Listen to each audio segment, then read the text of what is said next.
Welcome to Modern Love Roundtable.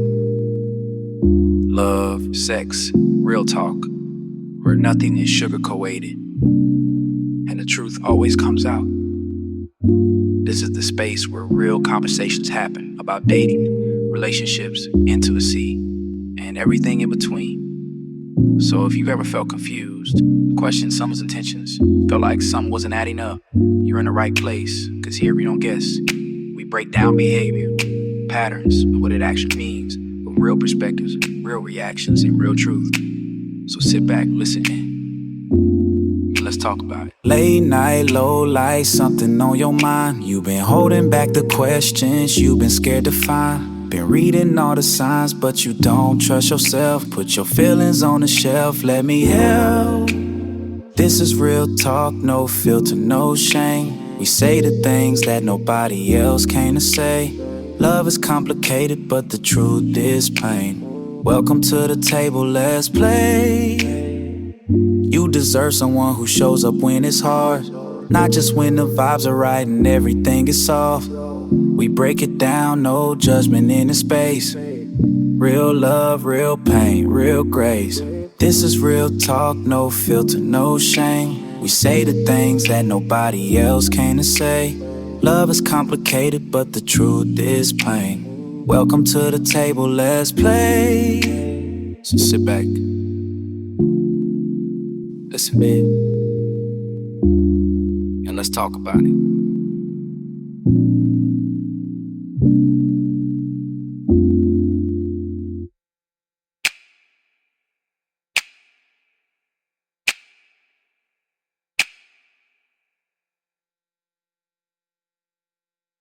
Love isn't polite. Dating isn't fair. And this conversation, damn sure, isn't filtered. Welcome to the Modern Love Roundtable, where we say what your friends are thinking, what your therapist won't say out loud, and what that situationship already proved. No filters, no fake politeness, no pussyfooting around the truth. We're breaking down the real dynamics between men and women, the games, the patterns, the red flags you keep calling potential. If you're tired of sugar-coated dating advice that sounds good but changes nothing, pull up a seat. This table only has room for the truth. Meet your roundtable. I'm Erica Bell, the head of the table. Think Whoopi Goldberg energy on The View, but through a Pisces lens. I'm intuitive, I feel everything, and I read between the lines. But don't mistake that softness for weakness. I don't do fluff, I don't do fairy tales, and I don't sugarcoat the truth just to make people comfortable. I'll look you dead in the eye and say what everyone else is too busy tiptoeing around. I don't follow the conversation, I control it. And if you came here for feel-good lies or pretty excuses, you're on the wrong podcast. Santi, the one with no filter. Santi doesn't sugarcoat. He demolishes the sugar bowl entirely. Brutally honest and unapologetically blunt, he's the voice in your head you keep trying to silence. If you don't want the raw, uncut answer, don't ask Santi. He's going to say it anyway. Ethan, the logic behind the chaos. While everyone else is arguing from the heart, Ethan's breaking it down with receipts. He's the one who'll pause the whole table with, but here's what actually happened. No emotion, no ego, just the facts. And sometimes the facts hurt worse than the feelings. Sela, the grounded one. Every roundtable needs someone who brings it back to center, and that's Sela. She's not loud, she doesn't need to be. She listens, she absorbs, and then she drops the one line that makes the whole room go quiet. Grounded, wise, and dangerously perceptive. Together, 4 voices, 4 perspectives, 0 tolerance for BS. This is the Modern Love Roundtable. Thank you. Because people love throwing all this together like it's one big, pretty sentence. It's not. Mind is intelligence, conversation, perspective. Personality is how it feels to actually deal with you. Are you kind, stable, funny, peaceful? Or are you attractive and stressful? Because if you're fine as hell but annoying, that still counts as a problem.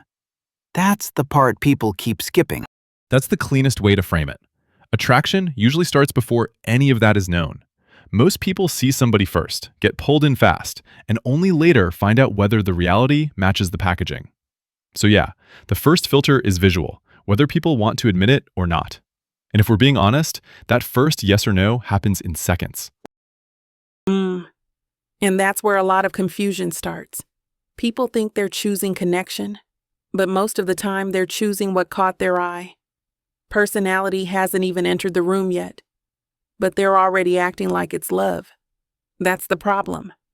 You don't even know who they are, but you already decided they're special because they looked good. Exactly. And the research we pulled says men are more visual earlier on. Face and body usually lead that first yes or no. For short term, body cues matter a lot. For long term, face still matters strongly. That pattern shows up over and over. And women?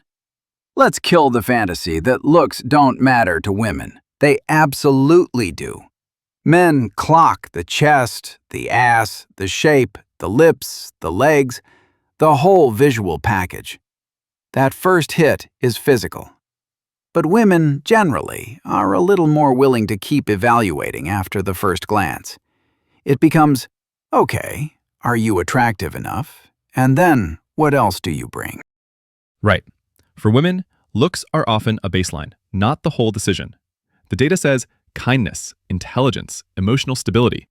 Those things rank higher, especially long-term. But baseline attraction still exists. If the attraction is extremely low, personality usually doesn't fully compensate. Wait a minute, because that part matters. People love saying, looks don't matter. That's bullshit.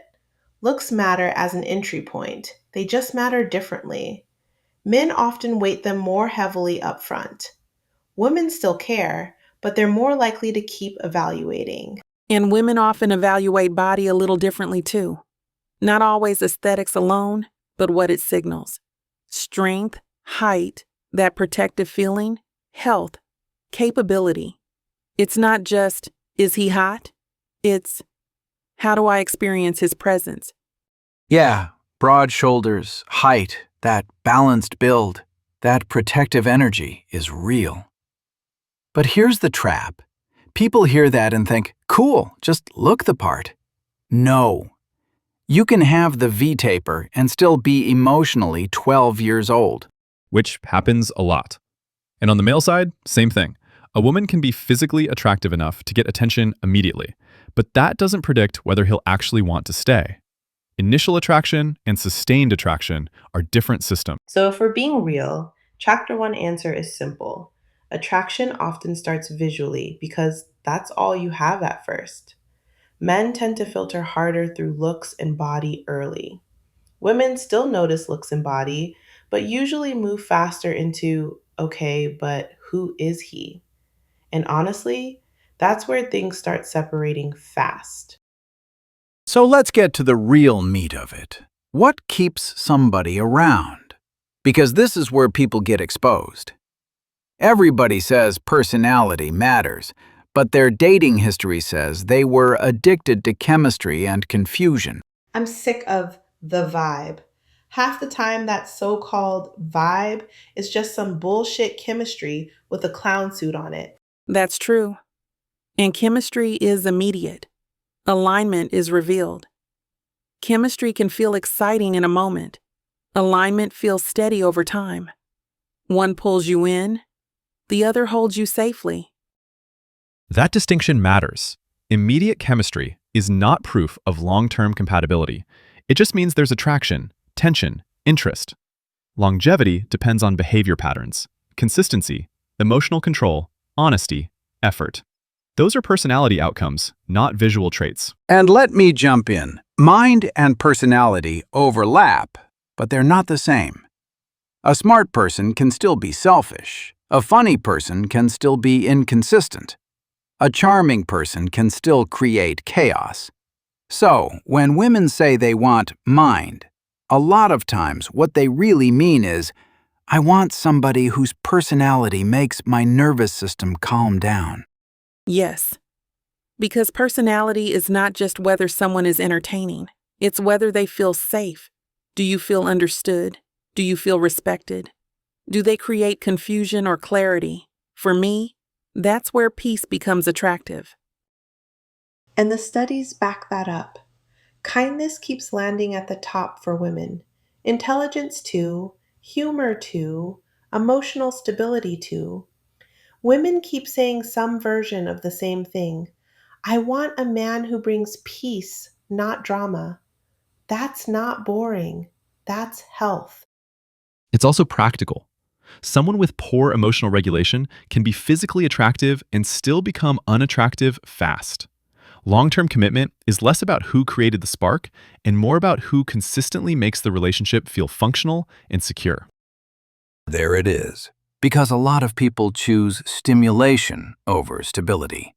The hot one with chaotic energy feels exciting. The average-looking one with consistency feels too nice or boring. Then, 6 months later, they're crying, talking about mixed signals. No, because let's make it plain. A fine man who is funny but inconsistent and emotionally unstable, that will light your brain up and ruin your week. Meanwhile, the man who is kind, calm, funny in a grounded way, and actually shows up, attraction grows there, especially for women. And sometimes peace feels unfamiliar, so people mislabel it as lack of chemistry. That's the painful part.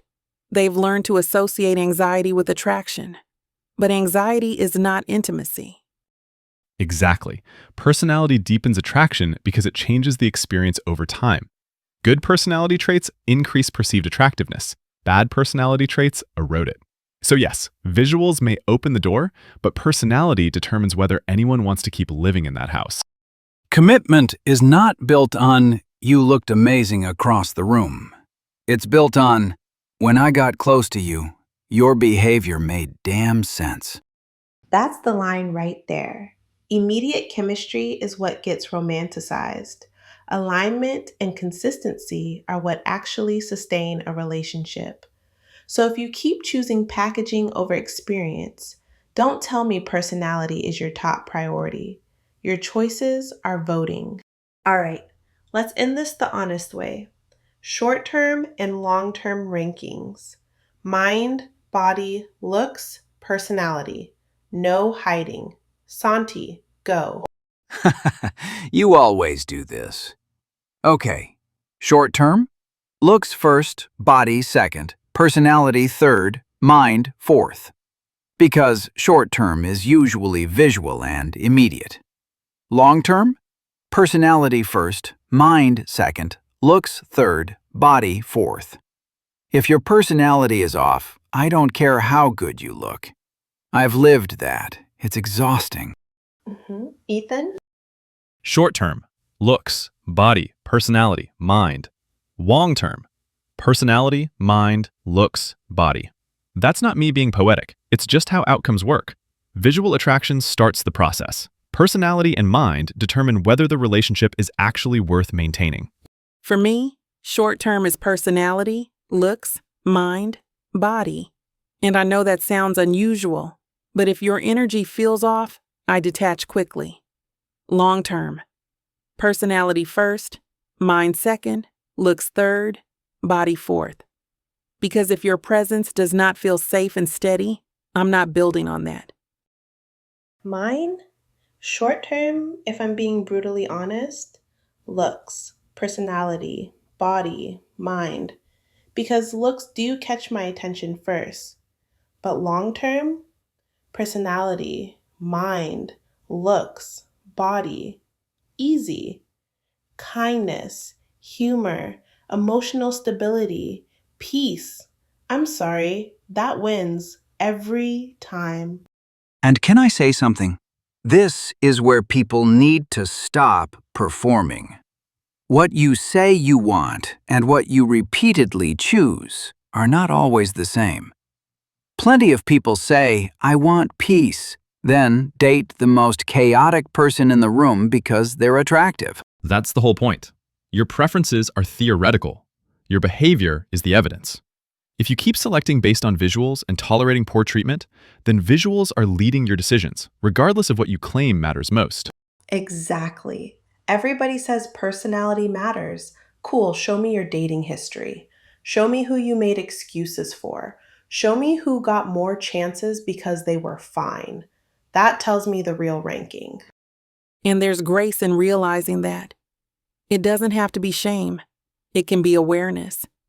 You can notice, I've been prioritizing packaging over peace and choose differently. That's where clarity starts. Fact, because behavior, not packaging, decides relationship outcomes. Packaging gets attention.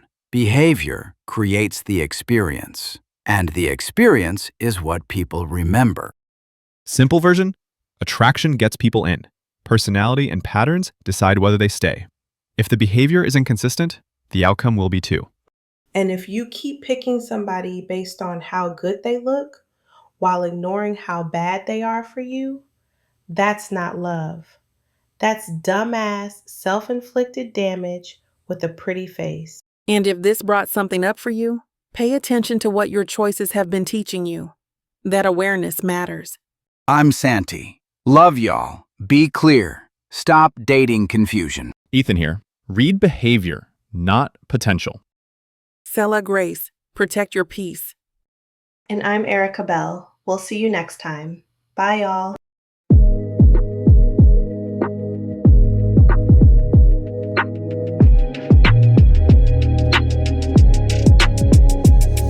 We said, let's be real tonight. If it's confusing, it ain't right. Stop reading words, watch what he do. If it don't match up, that's your truth. No more waiting, no more guessing. Half love ain't a blessing. If he wanted you, you know by now. Don't lower your standards just to hold him down. Decode the truth. Don't ignore the signs. If it's not clear, it's not yours, it's fine. Decode the truth. Yeah, we said it twice. Love don't confuse, it clarifies. What we said, let's be real tonight. If it's confusing, it ain't right. Stop reading words, watch what he do. If it don't match up, that's your truth. No more waiting, no more guessing. Half love ain't a blessing. If he wanted you, you know by now. Don't lower your standards just to hold him